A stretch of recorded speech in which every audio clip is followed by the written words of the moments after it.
Ya, Assalamualaikum warahmatullahi wabarakatuh, Bapak Ibu sekalian. Kita bertemu lagi dengan mata kuliah metodologi penelitian, dan saya harap Bapak Ibu sekalian juga dalam kondisi yang baik, sehat, tanpa kekurangan suatu apapun ya. Saat ini kita akan membahas tentang masalah dan tujuan penelitian. Kalau kemarin Bapak Ibu sudah buat proposal, nah itu sudah mulai punya gambaran ya, bagaimana caranya membuat bab 1 mulai dari latar belakang, kemudian pertanyaan rumusan masalah, pertanyaan penelitian, sampai ke tujuan penelitian dan manfaat. Nah, sekarang akan saya bahas secara lebih detail apa yang menjadi masalah dan tujuan penelitian untuk melengkapi proposal Bapak Ibu di akhir nanti ya. Oke, ini topik bahasannya penemuan masalah, perumusan masalah, tujuan penelitian, dan kaitannya antara masalah dengan hipotesis dan temuan penelitian. Kita kalau sudah memastikan bidang topik penelitian yang akan dilaksanakan, maka langkah selanjutnya adalah menemukan masalah. Kadang ada suatu topik penelitian yang memang penemuan masalahnya itu harus lebih dalam, ya, memberikan harus banyak baca buku, harus perlu diskusi dengan para ahli. Nah, jika masalah tidak ditemukan, maka tidak perlu dilakukan penelitian. Ya, berhasilnya perumusan masalah, maka setengah dari pekerjaan penelitian itu sudah selesai. Karena kalau kita sudah tahu masalahnya, kita dapat memprediksi bagaimana cara mencari jawabannya, maka jawabannya itu bisa kita perkirakan. Ya, itu nanti yang namanya arahnya ke arah hipotesis. Ya. Kemudian permasalahan yang ditemukan selanjutnya perlu dirumuskan ke dalam suatu pernyataan atau problem statement. Oke, permasalahan dapat diidentifikasi sebagai kesenjangan antara fakta dan harapan, antara tren perkembangan dengan keinginan perkembangan, antara kenyataan dengan ide. Contoh, kita harapkan di rumah sakit setiap pasien mendapatkan asuhan keperawatan yang lengkap. Nah, sekarang apakah hal itu sudah terjadi? Kalau belum, kenapa? Apakah perlu dilakukan penelitian apa yang menyebabkan asuhan keperawatan tersebut belum dilakukan sesuai dengan ideal? Nah, itu bisa jadi contoh bahwa masalah penelitian dapat diambil dari sana. Atau ada lagi, misalnya begini, harusnya seorang perawat itu melakukan pekerjaannya itu A, B, C, D, E.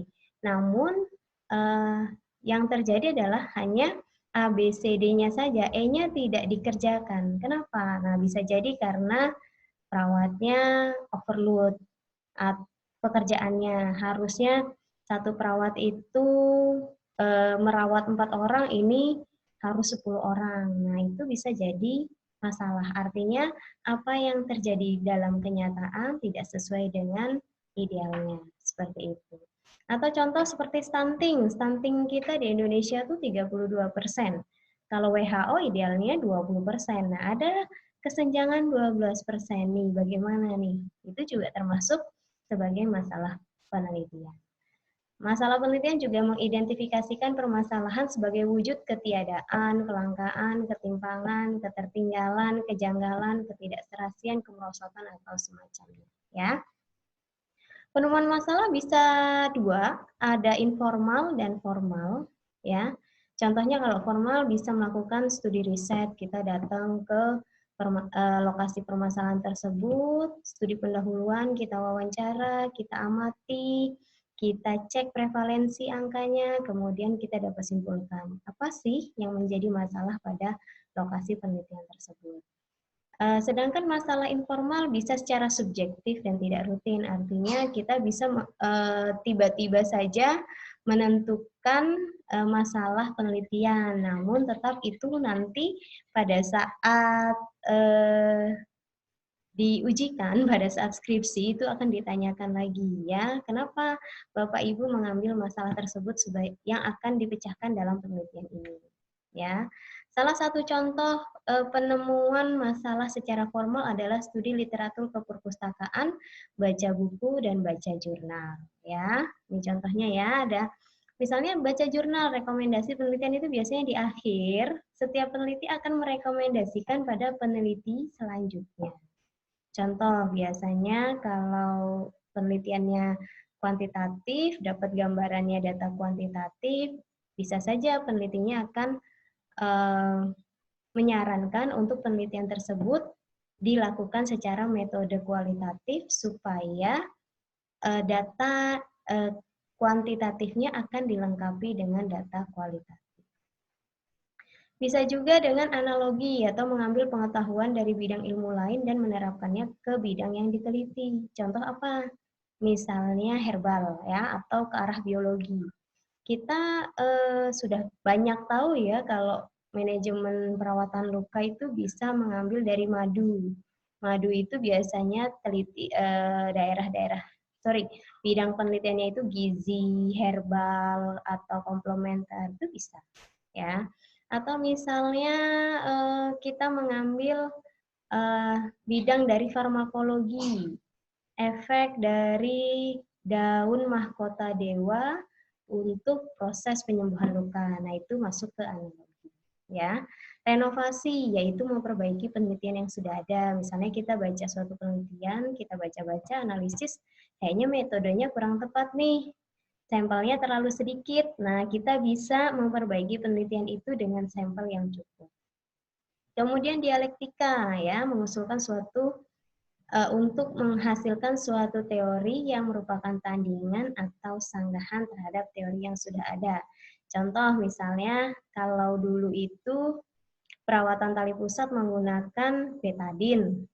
Kemudian muncul penelitian terbaru pakai alkohol. Kemudian yang sekarang adalah metode yang terbaru itu menggunakan teknik kering. Artinya hanya dibungkus kasar saja atau bahkan tidak dibungkus apapun juga bisa, namun harus diperhatikan kebersihannya, ya. Kemudian ekstrapolasi yaitu menemukan masalah dengan membuat tren dari suatu teori. Sekarang trennya apa? COVID ya, itu yang akan dibahas. Mulai dari bagaimana virus itu berkembang, vaksinnya seperti apa, kemudian bahan-bahan apa saja yang bisa digunakan untuk menghalau virus tersebut, termasuk PPE-nya, ya, proses pencegahan infeksinya, bagaimana mengatasi limbah APD yang telah dipakai ketika merawat pasien COVID, itu bisa menjadi suatu penelitian yang cukup baik, ya. Kemudian morfologi, yaitu cara untuk mengkaji kemungkinan-kemungkinan kombinasi yang terkandung dalam suatu permasalahan yang rumit. Nah, sekarang nih, contoh daerah bencana COVID ini. COVID ini kan satu akan berimpact pada kesehatan, kedua sektor ekonomi, ketiga sosial, dan keempat teknologi. Nah, itu bisa digunakan untuk menjabarkan. Contoh, kenapa sih langsung ke teknologi? Ya, pada saat ini kuliah dengan online, tatap muka, meskipun tidak perlu di kelas, meskipun Bapak Ibu bisa ada di rumah sakit, bisa di rumah, ini tetap dapat melaksanakan perkuliahan. Itu contoh ya, jadinya pandemi COVID ini cukup rumit. Ada beberapa sektor yang akan meningkat, seperti teknologi, kemudian provider-provider yang menyediakan internet itu cukup meningkat dia, karena kebutuhan kita untuk internet tinggi. Namun ada beberapa sektor lain seperti ekonomi, pedagang-pedagang kaki lima, restoran, itu yang akan menurun. Nah, itu bisa dijadikan sebagai masalah yang nantinya dilanjutkan dalam sebuah penelitian. Kemudian dekomposisi, cara penjabaran suatu permasalahan sampai ke arah komponen-komponennya. Ini juga bisa. Misalnya dari COVID ini kita mau menemukan vaksin, vaksinnya diambil dari mana? Kemudian apakah kan kalau di Cina sudah ada proses penyembuhan dengan menggunakan plasma orang yang sembuh disuntikan kepada penderita. Nah, itu sampai detail seperti itu ya. Kemudian agregasi. Agregasi ini merupakan lawan dari dekomposisi. Jadi peneliti mengambil hasil-hasil penelitian yang sudah ada, kemudian mengumpulkannya dan membentuk jadi sebuah permasalahan. Kemudian penemuan masalah secara informal bisa secara ilmiah, tiba-tiba aja ketemu, dapat wangsit, kayaknya ini perlu deh jadi penelitian deh. Contohnya apa? Contohnya bisa ketika Bapak Ibu dalam habis sholat gitu ya, meneliti apa sih yang perlu kita teliti masalahnya. Saya mau meneliti apa sih faktor yang mempengaruhi tumbuh kembang anak. Kok ada anak yang pintar, menyanyi di usia sekian, kok ada anak yang belum bisa nyanyi. Nah, itu bisa. Fenomenologi kejadian yang sering diamati. Contoh misalnya, kok ada ya ibu yang eh, dapat membunuh anaknya sendiri. Nah, itu termasuk fenomena ya, kejadian yang kita amati. Konsensus sumber untuk mencetuskan permasalahan. Ini biasanya pada daerah-daerah yang sudah baik. Contoh misalnya di Tangerang. Di Tangerang ini angka kematian ibu sudah dapat ditekan. Tahun 2020 ini saja baru 4 orang kalau tidak salah ibu yang meninggal akibat fase reproduksi. Ini kan sebenarnya sudah baik karena 4 kematian itu juga ada faktor-faktor yang mungkin tidak langsung menjurus ke arah kesehatan. Nah, ini dapat ditingkatkan lagi, masalah penelitiannya bukan lagi kepada kematian ibu, tapi bagaimana memperbaiki kualitas hidup ibu, begitu. Beda dengan daerah-daerah yang memang kematian ibunya masih tinggi, itu bisa menjadi fokus penelitian bagaimana caranya, faktor-faktor apa saja yang dapat menyebabkan kematian ibu. Kemudian pengalaman. Nah, pengalaman Bapak Ibu biasanya memberikan suatu inspirasi kenapa masalah itu diteliti. Contoh misalnya, ada seorang peneliti teman saya yang mengalami baby blues saat nifas, dia akan meneliti itu, fokus di situ. Ya. Kemudian layak nggak sih masalah itu untuk diteliti? Kita harus bisa menjawab 6 pertanyaan ini. Ada manfaatnya nggak ketika masalah itu diteliti? Ruang lingkupnya sesuai nggak dengan bidang kita? Jangan sampai nanti kita bidang kesehatan, kita mengarah ke bidang yang lain, misalnya bidang sosial tanpa melibatkan bidang kita. Contoh, misalnya boleh melibatkan bidang lain, namun kita harus mengadakan penelitian kerjasama. Misalnya, saya mau meneliti bagaimana atau membuat alat yang bisa menghentikan perdarahan dengan suatu korset, misalnya korsetnya dipasang di perut ibu sehingga memberikan tekanan pada vena di abdominal ya. Nah, itu dengan pompa misalnya ya harus kerjasama dengan orang-orang teknologi ya. Atau misalnya kita mau buat aplikasi yang dapat mendeteksi gerakan janin ya, pakai apa di tempel di perutnya gitu, nanti kita bisa mendeteksi oh hari ini janin saya ada berapa, gerakannya berapa.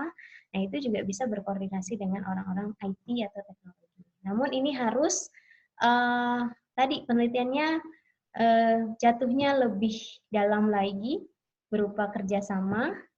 Dan kalau Bapak Ibu mau ya nggak apa-apa, silahkan. Itu memang sudah lintas ruang lingkup ya.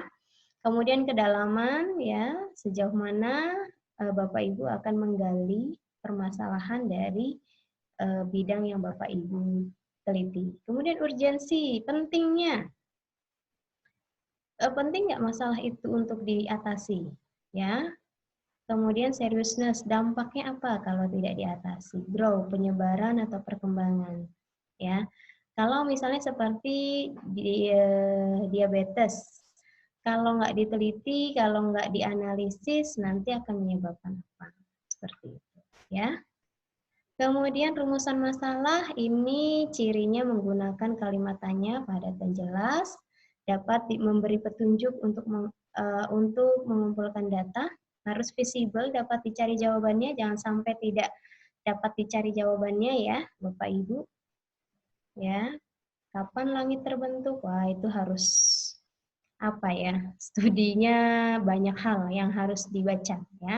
Kemudian harus signifikan memberikan kontribusi baik itu kepada masyarakat, kepada ilmu pengetahuan maupun kepada teori ya. Etis, tidak bertentangan dengan nilai budaya atau agama ya. Etis itu contohnya saya mau meneliti apakah buah nanas ini akan berpengaruh pada pada gugurnya janin. Nah, itu jangan, nggak boleh. Jangan sampai kita meminta seorang ibu muda, hamil muda, makan nanas sekian banyak supaya mengecek apakah itu bisa menyebabkan keguguran atau tidak, ya. Kemudian, mohon maaf, nanti yang akan saya upload mungkin PPT-nya tidak seperti ini ya. Pemilihan masalah penelitian bisa dicek dari masalah yang masih baru, COVID, ya. Masalah aktual, pencegahan infeksi bisa. Praktis, nah, yang bisa dilakukan oleh tenaga kesehatan di rumah sakit apa, di puskesmas apa, di klinik apa, di bidan praktik apa. Kemudian memadai sesuai dengan kemampuan peneliti, sesuai dengan kebijakan pemerintah, dan ada yang mendukung. Artinya mendukung siapa nih? 1, pembimbing Anda, 2, teori, 3, lokasi penelitian. Kalau misalnya pembimbing Anda menyetujui, kemudian teorinya ada, tapi lokasi penelitian tidak mengizinkan Anda juga sulit untuk melaksanakan penelitian tersebut. Kemudian bentuk rumusan masalah ada 3, deskriptif, komparatif, dan asosiatif. Deskriptif ini menjelaskan suatu variabel, misalnya bagaimanakah gambaran mengenai kondisi stunting anak dengan stunting di kecamatan Sepatan, misalnya. Gitu ya. Jadi stuntingnya dideskripsikan. Komparatif membandingkan antara 2 variabel. Apakah ada hubungan antara tinggi badan ibu dengan kejadian stunting pada anak usia 5 tahun di Kecamatan Sepatan? Membandingkan 2 variabel antara stunting dan tinggi badan. Asosiatif menjelaskan hubungan antara variabel. Ya, menjelaskan hubungan antara variabel ini apakah misalnya contoh 2 variabel itu adalah motivasi dan prestasi. Ya, apakah prestasi yang tinggi akan menyebabkan motivasi yang tinggi atau motivasi yang tinggi akan menyebabkan prestasi yang tinggi. Begitu ya. Asosiatif ini bisa hubungannya searah atau timbal balik. Motivasi menyebabkan prestasi, atau dua-duanya nih, prestasi menyebabkan motivasi tinggi akhirnya menyebabkan prestasinya tinggi. Seperti itu, ya. Oh iya nih, mohon maaf nanti saya perbaiki lagi. Contoh masalah penelitian nanti bisa dibaca sendiri. Penelitian ada di poin 1, 2, 3, mohon maaf.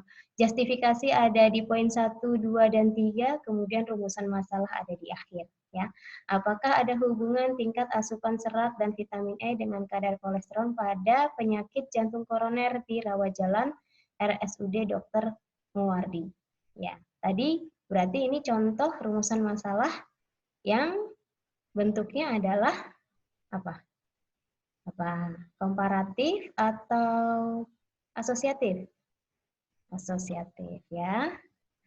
Kemudian tujuan. Nah, dari rumusan masalah, langkah selanjutnya adalah menentukan tujuan penelitian. Tujuan penelitian nanti yang akan memberikan arah kepada kita bagaimana caranya mengumpulkan data, dan itu nanti akan turun kepada hipotesis. Sehingga yang namanya penelitian itu sudah konsisten. Judulnya apa, rumusannya masalahnya apa, tujuannya apa, hipotesisnya apa, hasilnya apa. Itu sejalan, satu garis lurus. Ya. Tujuan merupakan hasrat utama peneliti untuk melakukan penelitian itu. Apa sih, mau ngapain, mau cari apa. Ya, pusat kegiatan penelitian, dan ada 2, tujuan umum dan tujuan khusus. Ini contoh tujuan umum. General ya, mengidentifikasi faktor dominan yang mempengaruhi kejadian stunting pada balita. Nah, tujuan khususnya kita banyak, ada pemberian ASI eksklusif, ada penyakit infeksi, ada berat badan lahir, ada faktor genetik, ada asupan gizi. Nah, terus terakhir mengidentifikasi faktor paling dominan itu apa. Gitu ya. Jadi kalau tujuan umum itu secara garis besar, kalau tujuan khusus itu dirinci, kita maunya variabel yang akan kita teliti apa saja. Cara tujuannya harus memakai kata kerja, contoh mengetahui, menilai, ya, memberikan gambaran, menganalisis, mengevaluasi, mengetahui efektivitas, ya, itu contohnya. Setiap tujuan mengandung satu aspek saja yang akan dicapai dan tujuan harus dapat diukur. Ya, mungkin itu yang dapat saya sampaikan. Terima kasih. Jika ada yang perlu didiskusikan bisa WA saya atau nanti tulis di Google Classroom. Semoga hari ini Bapak Ibu sekalian dapat memahami materi ini dengan baik. Saya akhiri. Wassalamualaikum warahmatullahi wabarakatuh.